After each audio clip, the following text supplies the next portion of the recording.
자, 우리 오늘 제일 기분 좋으실 수 있을 것 같습니다. 우리 윤정두 대표님 두 번째 발언권을 가지셨는데. 뭐, 세 번째에서 두 번째로 보니까. 근데 외국인들 뭐, 제가 생각할 때는, 의미가 없다, 이렇게 말씀을 드리겠습니다.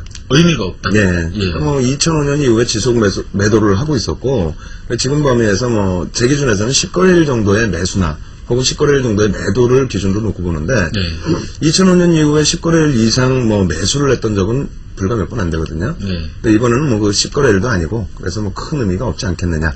예, 이렇게 말씀드렸습니다. 일단은 외국인 매수 연속성이 좀 없는 것 같다라고 네. 두 분이 조금 상반된 의견 주셨고요. 일단 좀 의견이 다르신 우리 윤 대표님 의견부터 먼저 들어보겠습니다. 뭐 별 의미 없습니다. 그러니까 외국인들의 지분이 글로벌 시장에서 어떻게 형성되었는지를 좀 놓고 보셔야 되는데, 네. 선진 시장 같은 경우가 외국인 지분이 평균적으로 30% 정도 수준입니다. 네. 그리고 이제 이머징 마켓 같은 경우가 오히려 28% 정도 수준이거든요. 국내 시장에 지금 외국인 지분 대략 한 29.3% 정도 되는 걸로 보여지고 있는데요. 일단 그 90년대 이후에 외국인 수급 동향 한번 준비를 해봤습니다. 준비해놓은 차트 한번 놓고 보시게 되면요. 일단은 그 자료화는 아직 안 나오고 있습니다만, 예, 지금 막 나오네요.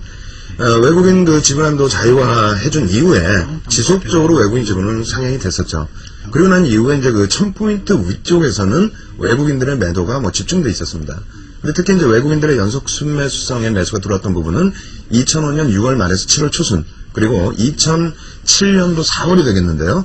그때 이제 그 10거래일 이상 매수를 했던 범위의 기준은 뭐 별거 없어요. 그냥 국가신용 등급 상향시킨다는 것을 재정부에서 미리 떠들고 다닐 때, 그때 이제 외국인들이 한번 들어왔었고, 그것 이외에는 뭐 내리 매도였기 때문에 지금 현재 기준에서 뭐 제가 판단할 때는 외국인들 급격하게 매수 들어올 가능성이 적다. 특히 그림 놓고 보시면은 대략적인 평균 지수 때 700포인트 정도 수준에서 매수를 해왔었기 때문에 아직까지는 외국인들의 매수 전환은 조금 판단하기가 좀 이르지 않나 이렇게 말씀드립니다.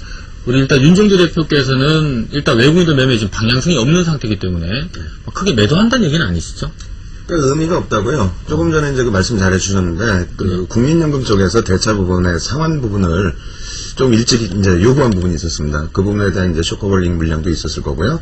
그리고 또 한 가지는 이제 그 대차 물량들에 대해서는 배당 이전에 좀 메꿔줘야 됩니다. 그렇지 않으면은 배당금까지 또 이자 비용으로 내야 되기 때문에 그 어려운 부분이 있고요. 마지막으로 이제 한 가지만 더 그 차트 하나만 보여드리게 되면은 외국인들의 그 수급 기조 자체가 네. 미국의 이제 그 다우 지수도 마찬가지고요. S&P 500 지수와 거의 연동되어 있습니다. 지금 자세히 보시게 되면은 이제 그 누적 순매수 기준이 파란 색깔이고요. S&P 500 지수가 이제 이 주황 색깔 빛깔이 되겠는데, 만약에 이제 S&P 500이라든가 다우 쪽에서 상승이 나오게 됐을 때는 매도가 좀 멈춰지죠. 일부 이제 또 매수가 들어오는 경우도 있고요. 그렇지 않고 이제 그 미국 증시 자체가 하락을 할 때에는 외국인들의 매도 기조는 지속됐다는 겁니다.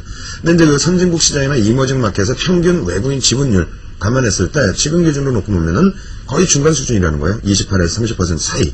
그렇기 때문에 뭐 특별하게 매수할 이유도 매도할 이유도 없다. 이렇게 말씀을 드리겠습니다. 자, 돈 제일 많으신 윤 대표님은 언제 들어오신다고 보십니까, 외국인들? 아까도 말씀을 드렸지만은요, 우리가 이제 그 글로벌 시장에 선진국과 또 이머징 마켓 대비해서 국내 증시에서 42% 또 43% 정도 채워졌던 그 이유는 네. IMF 이후에 이제 그 국내 증시가 너무 낙폭이 심했기 때문에 그래서 저가 매릿을 가지고 사실상 들어온 부분이 더 크다고 봅니다. 그래서 이제 그 정도의 지수의 범위가 되지 않는 한 외국인들이 굳이 공격적으로 들어올 가능성은 적다라고 보고요. 오히려 시장이 좋아진다면은 외국인들의 입장에서는 글쎄요. 제가 볼 때는 뭐 내년까지도 안 들어올 가능성이 더 높다 이렇게 말씀을 드리겠습니다. 자, 두 번째 잘생기신 윤 대표님.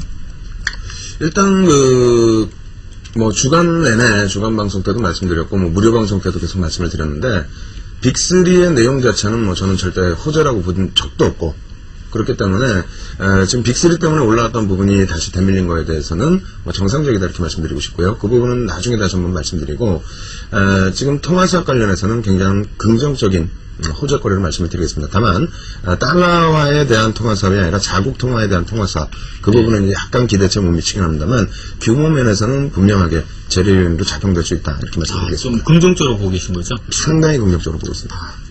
자, 일단 호재의 크기를 좀 크게 보는 이유 좀 구체적으로 좀 질문을 좀 드리겠습니다. 이번에는 우리 윤정두 대표님께서 먼저 발언권을 좀 드리겠습니다.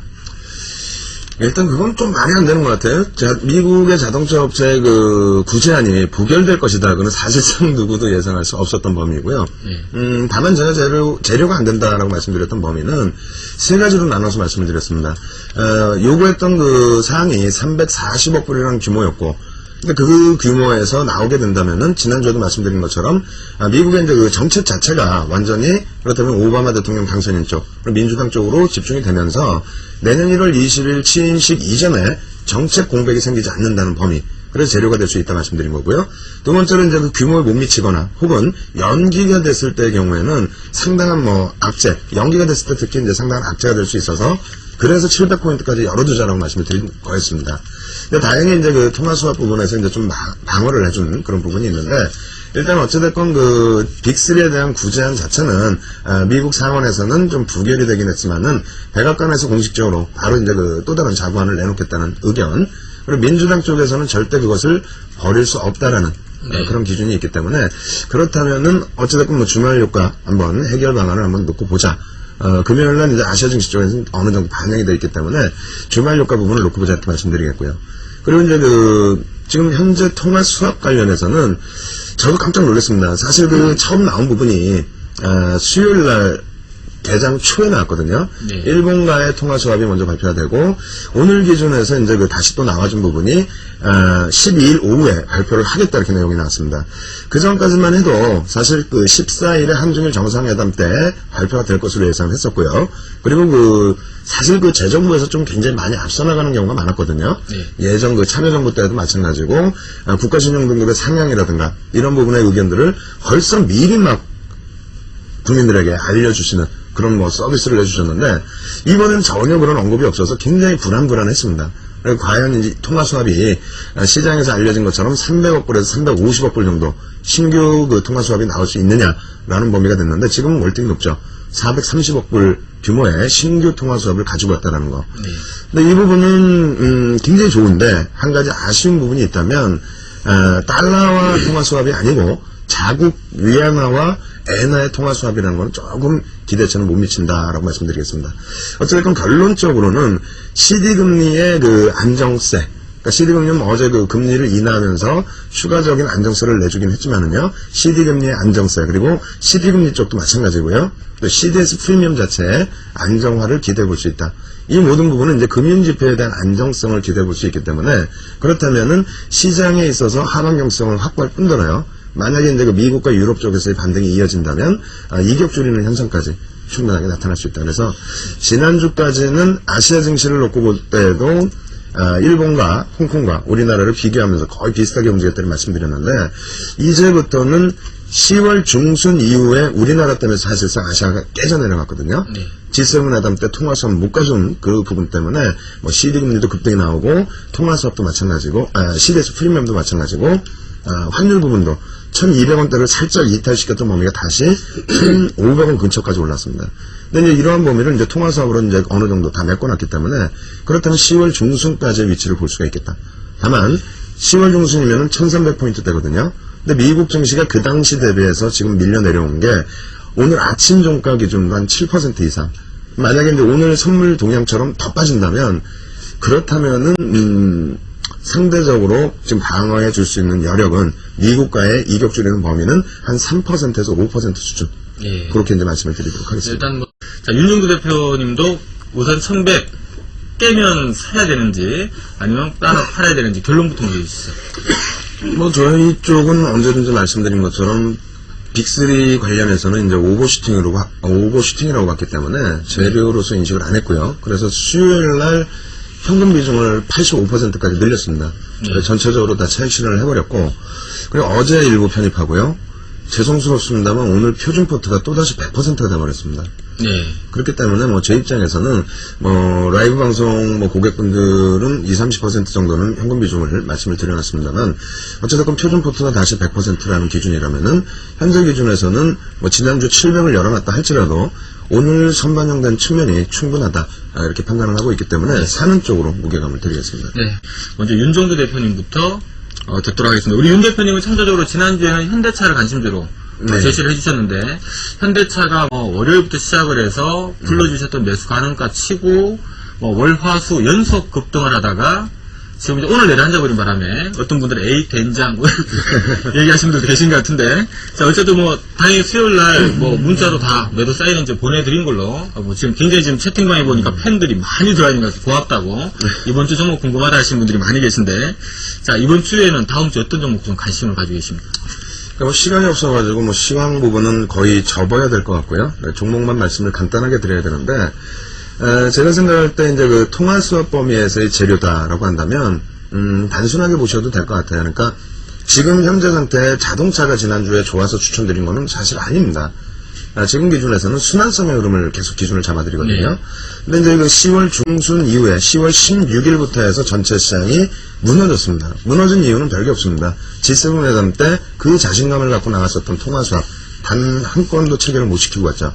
거기에 대해서 금융지표가 악화됐고, 거기에 대해서 와장창 무너지고, 그 무너지는 범위에서 가장 큰 타격을 받았던 게 금융업체와 건설업체입니다. 네. 근데 그 부분이 이제 통화수합 때문에 지금 뭐 각국에 300억 불이죠. 그리고 IMF 220억 불. 그래서 1120억 불의 이제 그 통화수합을 해결시켜 놓고 왔기 때문에 금융지표 부분에 상당한 그 개선책이 나올 수 있다. 그래서 일단 그 현재 기준에서는 뭐 지난주 같은 경우에는 현대차 부분 주중반에 반등이 나왔습니다만 추가적으로 매수해 드린 부분은 그 시장 반등에서 가장 소외되어 있었기 때문에. 네. 그리고 이제 그 수요일 같은 경우에는 빅3에 대한 너무 큰 해석이 나와서 오히려 그렇다면은 오버슈팅이다. 그래서 이제 그 무료 문자나 그리고 전체적으로 수요일 날은 수요일마다 오후장에 무료 채팅방 라이브 방송을 진행을 해드리고 있습니다. 거기서 이제 뭐 현대모비스, 현대차 전략 매도 사인을 드렸고요. 지금은 이제 제 차 편입을 하고 있으니까 현대차 가지고 계신 분들 매도를 만약에 못하셨다 하시면은 보유 비중 그대로 유지를 하셔도 무난하다 이렇게 말씀드리겠습니다. 예, 우리 이번- 윤 대표님께서 네. 일단 조금 공격적일 수는 있습니다만은 오늘 하나 금융지주, 금융도 네. 오늘 다 급락하면서 좀 불안했습니다만은 일단 금융지 쪽으로 방향을 좀 잡아주셨고요. 네. 지금 시간 관계상 종목 얘기를 좀 충분히 못 들을 것 같은데 주말에 강연이 있으시죠? 예, 주말에 강연회가 하나 있고요. 일요일 날입니다. 일요일 날 한국 화재보험협회에서 일요일 2시부터 6시까지. 그래서 위치는 여의도역 5번 출구입니다. 네. 그래서 오시면은 이제 그 보실 수 있고요. 죄송한데 이 카페 한 번만 보여드리겠습니다. 카페 이제 그 보여드리는 부분은 일단 오늘 파워포인트가 사실 56장입니다. 근데 못 보여드렸어요. 시간도 너무 없고 해서 이 대박타임 이쪽으로 오시면 56장의 파워포인트 다 보실 수 있습니다. 꼭 확인하시기 바랍니다. 네, 우리 자료화면 성실히 준비하시는 윤 대표님, 오늘도 시간 관계상 56장 파워포인트 자료는 다 못 보여드렸는데, 자, 아무튼 카페 오시면 무료로 보실 수 있으니까요, 참조를 해주시기 바랍니다.